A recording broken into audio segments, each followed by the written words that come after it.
विज्ञान भारती 2 कक्षा 7 की अभ्यास कार्य पुस्तिका में हम लोग करेंगे इसका 18वां चैप्टर स्थिर विद्युत।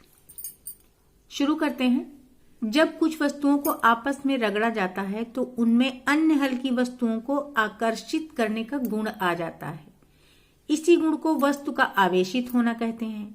प्लास्टिक के स्केल अथवा कंघे को जब हम सूखे बालों पर रगड़कर कागज के टुकड़ों के पास ले जाते हैं तो कागज के टुकड़े स्केल या कंघे की ओर आकर्षित होते हैं। यह स्केल या कंघे में एक विशेष गुण के कारण होता है जिसको हम वस्तु का आवेशित होना कहते हैं। यहाँ पर देखिए दिखाया गया है कंघे को बालों में रगड़ करके, और ये कागज के छोटे टुकड़े हैं जो कि इस कंघे की ओर खींच रहे हैं। आगे कह रहा है कि आओ करके सीखें। 2 फूले हुए गुब्बारे लेंगे, फिर एक गुब्बारे को ऊन से बने कंबल से रगड़ें। यहाँ पर देखिए बी गुब्बारे को कंबल से रगड़ा गया है, यहाँ पे उल्टा लिख गया है एक, तथा एक को ऐसे ही बिना रगड़े छोड़ दें। अब देखिए एक को किसी चीज से नहीं रगड़ा जा रहा है। आगे कह रहे हैं क्या होगा यदि हम गुब्बारा के पास कागज के छोटे छोटे टुकड़े रखेंगे तो कंबल से रगड़ने पर गुब्बारे में आवेश उत्पन्न होगा और कागज के छोटे छोटे टुकड़े चिपक जाएंगे। क्या होगा यदि हम गुब्बारा बी के पास कागज के छोटे छोटे टुकड़े रखेंगे तो चूंकि बी गुब्बारे को रगड़ा नहीं गया है इसलिए बिना रगड़े गुब्बारे पर कोई आवेश नहीं होगा और इसलिए कागज के टुकड़े भी नहीं चिपकेंगे। फिर है यदि दोनों गुब्बारों को आपस में रगड़कर एक साथ रखें तब क्या होगा। दोनों के मध्य प्रतिकर्षण होगा अथवा आकर्षण, और क्यों, तो दोनों पर समान आवेश हो जाएगा इसलिए प्रतिकर्षण हो जाएगा। अब है 2 गुब्बारे ए तथा बी लें और उनमें हवा भर लें। इस तरीके से इनको फुला लेना है। गुब्बारे ए को गुब्बारे बी के पास ले जाने पर होने वाले सही परिणाम का चयन कीजिए। तो जाहिर सी बात है इनमें किसी तरह का कोई आवेश तो है नहीं, इसलिए गुब्बारे ना तो आकर्षित होंगे और न प्रतिकर्षित होंगे।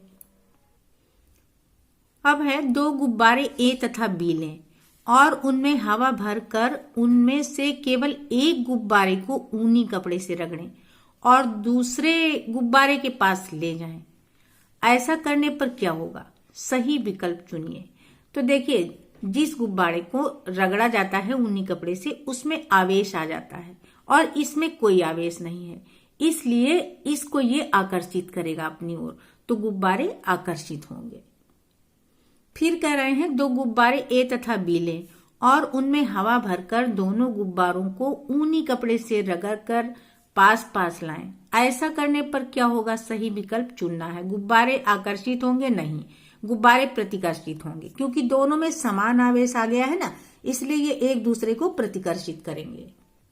यहाँ पर विद्युत के सुचालक और कुचालक के लिए पहचान करने के लिए एक छोटा सा प्रयोग किया गया है। इसमें इन्होंने आवश्यक सामग्री जो लिखी है, टार्च, रेडियो में लगने वाले सेल, विद्युत तार, टार्च का बल्ब, रबर बैंड। अब देखिए इसको हमें करना क्या है। यहाँ पे चित्र के अनुसार सेल के सिरों को विद्युत तार और बल्ब से जोड़ते हुए एक युक्ति बना लेना है। ये टार्च वाला बल्ब है, इसको हमें तार के माध्यम से एक सिरे से सेल से जोड़ देना है और दूसरा ऐसे ही एक तार लगा के छोड़ देना है।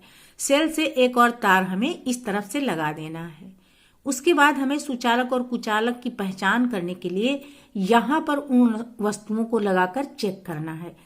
जब किसी विद्युत चालक को सिरे ए तथा बी से जोड़ते हैं तो बल्ब प्रकाशित हो जाता है, मतलब कि सीधा इनको अगर हमने कनेक्ट कर दिया तो सेल से सर्किट पूरा हो जाएगा और ये बल्ब जल जाएगा।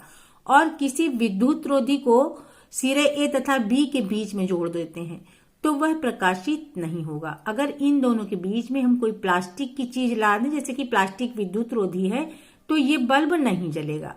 और उसके बजाय अगर कोई धातु की चीज रख दें, जैसे यहाँ इन्होंने चाबी रख दिया है, तो ये बल्ब ये देखिए जल गया है।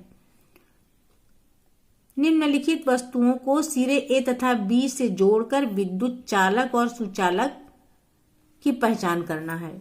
प्लास्टिक का पेन और गीली मिट्टी। तो प्लास्टिक का पेन कुचालक होगा, जब हम इसके बीच में लगाएंगे पेन तो बल्ब नहीं जलेगा। और गीली मिट्टी जो उसमें नमी भी है इसलिए जब उसको लगाएंगे तो वो जल जाएगा बल्ब, तो वो सुचालक हो जाएगी। ऐसे ही लोहे का तार तो सुचालक होगा ही, क्योंकि लोहा धातु है।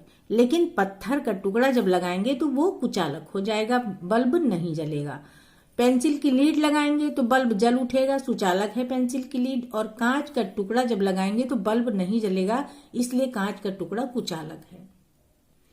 दूसरे नंबर में इस पैराग्राफ को ऊपर लिखे हुए शब्दों के माध्यम से पूरा करना है। जब किसी चालक के पास कोई आवेशित वस्तु लाई जाती है तो वह चालक भी आवेशित हो जाता है। उसके पास के सिरे पर विपरीत आवेश तथा दूर के सिरे पर समान आवेश उत्पन्न हो जाता है। यह दोनों प्रकार के आवेश चालक के सिरों पर तभी तक रहते हैं जब तक कि आवेशित वस्तु चालक के पास रहती है। इस प्रकार से चालक के आवेशित होने की क्रिया को स्थिर विद्युत प्रेरण कहते हैं। 3 नंबर है साधारण विद्युत दर्शी का नामांकित चित्र बनाइए। तो इस प्रकार ये कांच की बोतल है जिसका हमें चित्र बना लेना है और इसमें ये धातु की एक छड़ पड़ी हुई है। यहाँ पर नीचे 2 पत्तियां लगी हुई हैं। अब यहाँ पर जब हम कोई आवेशित चीज लाते हैं, जैसे पटरी ही बालों में रगड़ कर ले जाते हैं या थर्माकोल को, तो उसके आवेशित होने का प्रभाव इस छड़ पर पड़ता है और ये दोनों पत्तियां इस तरह से फैल जाती हैं। इसके माध्यम से हम चालक के आवेशित या अनावेशित होने की जांच कर सकते हैं। 4 नंबर है नीचे दी गई सारणी में कुछ वस्तुएं इस प्रकार से दी गई हैं कि यदि पहले लिखी वस्तु से बाद में लिखी गई वस्तु को रगड़ेंगे तो पहले लिखी वस्तु पर धनावेश तथा बाद में लिखी वस्तु पर ऋण आवेश उत्पन्न होगा। तो यहाँ पर कांच की छड़ है, इसको जब हम रेशम से रगड़ेंगे तो इसमें धनावेश और इसमें ऋणावेश। ऐसे ही ऊन को एबोनाइट से रगड़ने पर ऊन में धन और एबोनाइट में ऋणावेश। सूखे बालों को कंघी से रगड़ेंगे तो सूखे बाल में धनावेश, कंघी में ऋणावेश। ऐसे ही फर को प्लास्टिक की छड़ से रगड़ेंगे तो भी।